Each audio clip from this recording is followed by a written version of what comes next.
اور یاد رکھنا میں اپنے جوانوں سے یہ بات کہنا چاہتا ہوں، جس کی زندگی میں ماں باپ کی دعا نہیں ہے اس کی زندگی کبھی پربہار نہیں ہو سکتی، اس کی زندگی خوشیوں سے مالا مال نہیں ہو سکتی۔ آج انسان سب کی دعا لینا چاہتا ہے، ماں باپ کی دعا نہیں لینا چاہتا، مگر یاد رکھیں آپ کے لیے کوئی بھی بڑے سے بڑا پیر، بڑے سے بڑا عالم، بڑے سے بڑا مفتی، بڑے سے بڑا خطیب، بڑے سے بڑا ادیب اگر آپ کے لیے دعا کر دے، اللہ چاہے تو دعا قبول کرے، اللہ چاہے تو رد کر دے۔ وہ قادر و قیوم بے نیاز ہے، وہ چاہے جس کی دعا رد کر سکتا ہے، اس کے لیے اس کو کوئی پوچھ نہیں سکتا، اس پہ کوئی فرض واجب نہیں ہے۔ وہ کرم، وہ قبول کرے تو کرم ہے، رد کر دے تو اس کا عدل ہے۔ اللہ چاہے جس کی دعا رد کر دے، لیکن سنو سب کی دعا رد ہو سکتی ہے، کسی کی دعا کی قبولیت کی گارنٹی نہیں ہے سوائے ایک دعا کے۔ میرے کریم آقا فرماتے ہیں کہ جب ماں باپ اپنی اولاد کے لیے دعا کرتے ہیں تو اللہ ان کی دعا رد نہیں کرتا بلکہ قبول کر لیتا ہے۔ حضور فرماتے ہیں دعا والدہ لولدہ کا دعائی لکم، تمہارے باپ کی دعا تمہارے حق میں ایسی ہے جیسے نبی کی دعا امتی کے لیے ہوا کرتی ہے۔ جب کوئی ماں اپنی اولاد کے لیے دعا کرتی ہے تو اللہ کا عرش جنبش کرنے لگتا ہے۔ اللہ فرماتا ہے اے عرش رک جا، عرش کہتا ہے کیسے رکوں؟ آج ایک ماں اپنی اولاد کے لیے دعا کر رہی ہے، جب تک تو اس کی دعا قبول نہ کرے گا میں ہلنا بند نہیں کروں گا۔ قدرت کی طرف سے جواب آتا ہے تو نے ہلنا بعد میں شروع کیا، ہم نے تو اس سے پہلے اس کی دعا کو قبول فرما لی۔ آج ہم یہ سمجھتے ہیں ہم 5 وقت کے نمازی ہے، نیک ہو گئے بہت، ماں نماز نہیں پڑھتی اس کی دعا میں کیا اثر ہو گیا؟ ماں اگر نماز نہیں پڑھتی تو بھی اس کی دعا کی قبولیت ہے، کیونکہ ماں کا مرتبہ نمازی ہونے کی وجہ سے نہیں ہے، ماں کا مرتبہ نیک ہونے کی وجہ سے نہیں ہے، بلکہ ماں کا مرتبہ ماں ہونے کی وجہ سے ہے۔ ایک صحابیہ بارگاہ رسالت میں آ کے کہتی ہے آقا میری ماں شراب پیتی ہے۔ صحابیہ کہہ رہی میری ماں شراب پیتی ہے، کیا میں اپنی ماں کی خدمت کروں؟ حضور فرماتے ہیں ہاں خدمت کر۔ عرض کی حضور وہ شراب پینے کے لیے میخانے میں جاتی ہے، حضور فرماتے ہیں محبت سے سمجھا، اور اگر نہ مانے جب وہ شراب پی کے بے ہوش ہو جائے تو ادب سے اس کو اٹھا کر لا اور اس کے بستر پہ لٹا دے۔ یہ اسلام کی تعلیم ہے، لیکن آج ماں باپ کے ساتھ اس نے سلوک نہیں ہے۔ ماں باپ کو گھر کا کچرا سمجھا جاتا ہے، ماں باپ کو ذلیل و رسوا کیا جاتا ہے۔ یاد رکھنا ہمیشہ جوان نہیں رہو گے، جس دن تمہاری جوانی ڈھلے گی تم بھی باپ بنو گے، خواتین بھی ماں بنے گی۔ تم نے اپنی اولاد کے ساتھ جیسا سلوک کیا تمہاری اولاد اس سے بدتر تمہارے ساتھ سلوک کرے گی۔ تم اپنے ماں باپ کے ساتھ جیسا سلوک کرو گے اگر ان کو ستایا اس سے زیادہ تم ستائے جاؤ گے، اور تم نے ان کی خدمت کی تو اس سے زیادہ تمہاری اولاد تمہاری خدمت کرے گی۔ یہ بڑے عظیم لوگ ہیں۔ ماں باپ کا جھری پڑا ہوا چہرہ دیکھنا وہ ثواب کا درجہ ہے کہ کسی خوبصورت کو دیکھنے پر بھی وہ ثواب نہیں ملتا جو ماں باپ کے جھری پڑے ہوئے چہرے کو دیکھ کے ثواب ملتا ہے۔ اور یہ بات ہمیشہ یاد رکھنا، جس دن یہ چہرے قبروں میں چلے جائیں گے نا، پھر ان چہروں کو ترسو گے تو یہ چہرے کبھی خواب میں بھی نظر نہیں آئیں گے۔ یہ چہرے ہر عبادت کی قضا ہے۔ میں اپنے اہل علم دوستوں سے توجہ چاہتا ہوں، غلطی کروں تو میری اصلاح کریں۔ ہر عبادت کی قضا ہے۔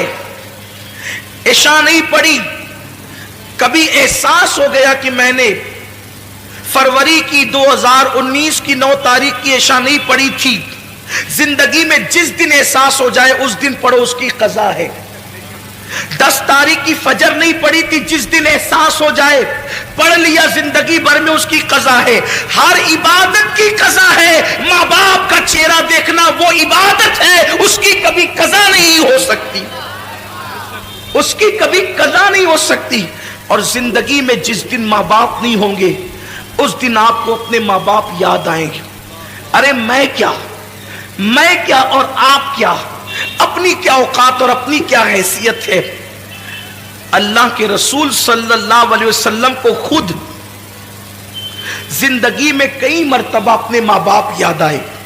اگر ہر موقع کا ذکر کروں تو ایک طویل وقت چاہیے، لیکن تو میں عرض کر رہا تھا کہ کئی بار حضور کو والدین یاد آئے، لیکن ایک مقام پر حضور ایک موقع صرف عرض کر رہا ہوں، ایک موقع صرف عرض کر رہا ہوں کہ حضور علیہ الصلوۃ والتسلیم کو جب ماں باپ کی یاد آتی تھی تو حضور کی آنکھوں میں آنسو آ جاتے۔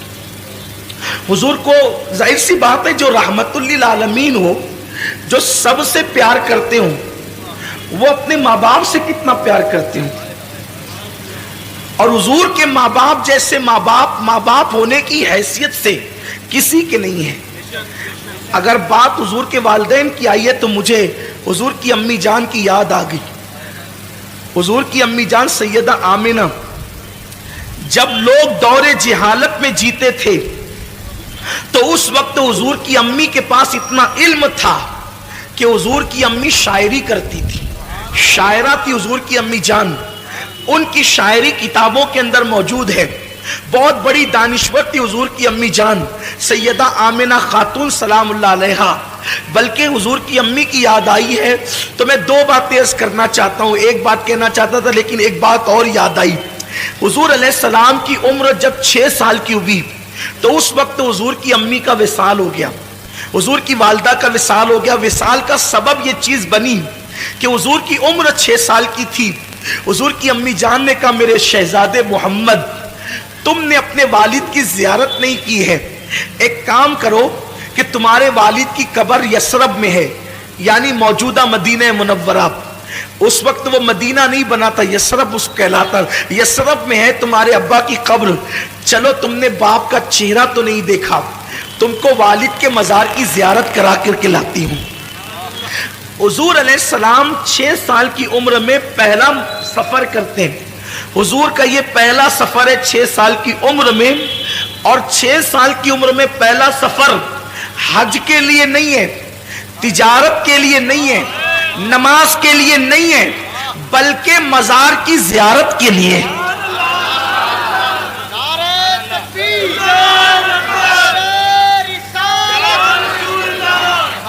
بڑی معذرت کے ساتھ جو دوست قبروں کے مخالف ہیں، مزارات کی زیارت کے مخالف ہیں، میں ان کو کہنا چاہتا ہوں کہ حضور نے تو زندگی کا پہلا سفر مزار مقدس کی زیارت کے لیے کیا، اور وہ بھی اپنے والد کے مزار کی زیارت کے لیے۔ 6 سال کی عمر میں حضور اپنی امی سے کہتے ہیں امی ٹھیک ہے۔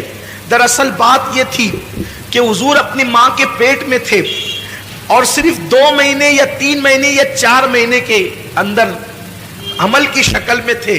حضور کے والد کا وصال ہو گیا، حضور کے والد کا وصال ہو گیا۔ وہ تجارت کے لیے گئے تھے، ملک شام سے واپس لوٹ رہے تھے جسے ہم مدینہ منورہ کہتے ہیں۔ اب جب وہاں پہنچے تو ان کی ننیال میں رکے، بیمار ہوئے اور وہیں پر آپ کا وصال ہو گیا۔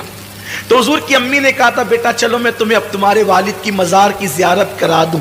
جناب عبد المطلب سے اجازت لی، اور اجازت لے کر کے 3 نفری قافلہ حضرت سیدہ آمنہ اور ان کی کنیز ام ایمن اور حضور علیہ السلام، یہ تینوں چل پڑے مدینہ شریف کی طرف۔ اب میں اس کو یثرب نہیں کہوں گا کیونکہ ہمارے یہاں یثرب کہنا بے ادبی ہے، لیکن اب آپ سمجھ لیں کہ وہ یثرب پرانا نام ہے اور ابھی وہ مدینہ نہیں بنا تھا، لیکن پھر بھی میں مدینہ منورہ کہوں گا۔ تو سرکار چلے، 1 مہینے تک حضور نے اپنی امی کے ساتھ وہاں قیام کیا بچپنے میں 6 سال کی عمر میں، اور قبر والد کی قبر پہ جاتے امی کے ساتھ۔ جب رخصتی کا وقت آیا کہ اب جانا ہے مکہ المکرمہ، تو حضور کی امی کبھی اپنے شوہر کی قبر کو دیکھتی ہے اور کبھی حضور کے چہرے کو دیکھتی ہے، اور شوہر کا صدمہ۔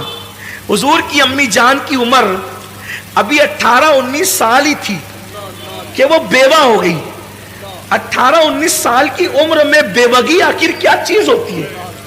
سوچیں نا ذرا، اگر کوئی عورت 19 سال کی عمر میں یتیم ہو جائے تو اس کو اتنا صدمہ نہیں ہوتا جتنا اس کو بیوہ ہونے کا صدمہ ہو۔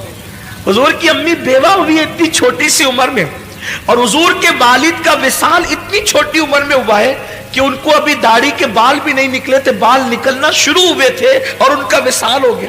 یعنی زندگی کی مکمل بہاریں بھی نہیں دیکھی ہے اور وصال ہو گیا. تو کبھی شوہر کی قبر دیکھتی ہے، کبھی بیٹے کا معصوم سا چہرہ دیکھتی ہے. اور 6 سال کی عمر میں میرے نبی کتنے خوبصورت لگتے ہوں گے. جس کے گالوں کی قسم قرآن یاد کرے والضحیٰ کہہ کر، جس کے زلفوں کی قسم یاد کرے قرآن واللیل کہہ کر، جس کی ماں کو قرآن گویا کہ مطلع الفجر حق کہے. آخر اس رسول اعظم جب بچے لڑکپن کی طرف جاتے ہیں تو بڑے خوبصورت لگتے ہیں، جب جوانی کی طرف جاتے ہیں تو بڑے حسین لگتے ہیں. عام بچے بھی خوبصورت لگتے ہیں. تو جس کی صورت خدا بھاتی ہو اس کے شباب کا عالم کیا ہوگا. گود میں عالم شباب، حال شباب کچھ نہ پوچھ. تو کبھی بیٹے کا چہرہ دیکھتی ہے، کبھی شوہر کی قبر دیکھتی اور اشعار پڑھتی ہے شوہر کی یاد میں، اور بیٹے کا ہاتھ پکڑ کر کے پھر آخری بار قبر دیکھ کر کے نکلتی ہے. اسی میں طبیعت میں تبدیلی شروع ہوئی، طبیعت بدلنا شروع ہوئی، سفر شروع ہوا، یہاں تک کہ مقام ابوا تک پہنچتے پہنچتے اب سفر کی ہمت نہیں رہی.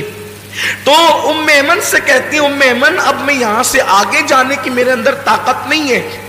تو ام ایمن کے سہارے اپنی سواری سے نیچے اترتی ہیں اور نیچے اترنے کے بعد ایک چھوٹا سا ٹیلا تھا جو اب بھی ہے، اس پر چڑھتی ہیں. اس وقت سفر میں تکیہ بھی نہیں تھا، تو حضور نے اپنے ننھے ہاتھوں سے پتھر تلاش کیا اور اپنی ماں کے سرہانے چھوٹا سا پتھر رکھا اور چٹائی پہ ماں کو لٹا دیا. حضور کی امی جان لیٹی ہوئی ہے اور سینے کے پاس اللہ کے رسول، 6 سال کے اللہ کے رسول جلوگر ہیں. کبھی حضور کی امی حضور کا چہرہ دیکھتی ہے اور کبھی ام ایمن کو دیکھتی ہے اور روتی ہے. حضور ماں کو روتا دیکھ کر روتے ہیں اور حضور امی سے پوچھتے ہیں، ماں تم کیوں رو رہی ہو؟ میں جب بھی اپنی ماں کو ماں کہتا ہوں تو صرف اس نیت سے کہتا ہوں کہ میرے نبی نے آمنہ کو ماں کہہ کے پکارا ہے، بس اس یادگار کو زندہ کرنا ہے. اسی لیے ہم اپنی ماں کو ماں کہتے ہیں. بس ماں کو ماں کہنے کی وجہ یہ ہے کہ میرے محبوب نے آمنہ کو ماں کہہ کر کے پکارا ہے. اور اللہ اکبر، ساری کائنات جس کو پکارتی ہے، ساری کائنات جس کو پکارتی ہے، اس نے آمنہ کو پکارا ہے. یہ میرے نبی کی ماں کی شان ہے، یہ میرے نبی کی ماں کا مقام ہے. حضرت آمنہ خاتون دیکھتی، حضور کہتے ہیں، امی تم کیوں رو رہی ہو؟ تو ام ایمن کا ہاتھ پکڑ کر چہرہ رسول کا دیکھ کر کہتی ہے، ام ایمن اب میں بچوں گی نہیں، یہ میری آخری ساعتیں ہیں. میرا بیٹا بڑا شان والا ہے، میں نے بڑے شان والے بیٹے کو جنم دیا ہے، اس کو سنبھال کر مکہ لے جانا میری امانت کو. آمنہ خاتون کہتی، ام ایمن میرا بیٹا وہ ہے کہ مشرق سے لے کے مغرب تک جس کی شان کے ڈنکے بجیں گے. نعرہ تکبیر. ابھی لوگوں کو پتا نہیں ہے، ابھی لوگوں کو پتا نہیں کہ اللہ کے رسول ہے. حضور کی امی کہتی ہے کہ میرا بیٹا وہ ہے کہ مشرق و مغرب میں جس کی عظمت کے ڈنکے بجیں گے. اللہ اکبر. اور پھر اس کے بعد کس شان سے نبی کی امی دنیا سے جاتی ہے. امام زرقانی نے لکھا ہے کہ حضور کی نعت پڑھتے ہوئے وہ دنیا سے، حضور کی نعت، حضور کی نعت اس امت میں سب سے پہلے حضور کے گھر سے لکھی گئی ہے. حضور کی نعت سب سے پہلے حضور کے گھر سے لکھی گئی ہے. نعت لکھنا یہ حضور کے گھر والوں کا طریقہ ہے.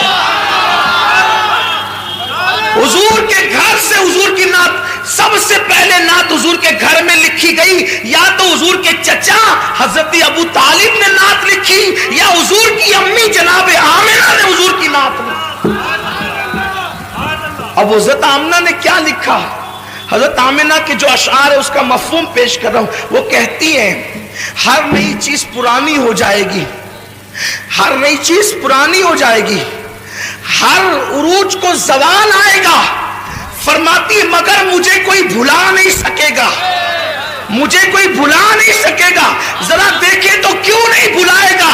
وہاب کی بیٹی ہے اس لیے، عبد المطلب کی بہو ہے اس لیے، عبداللہ کی بیوی ہے اس لیے، عرب کی خاتون ہے اس لیے، قریشی ہے اس لیے کہتی ہے کہ مجھے بلایا نہیں جائے گا. ہر نئی چیز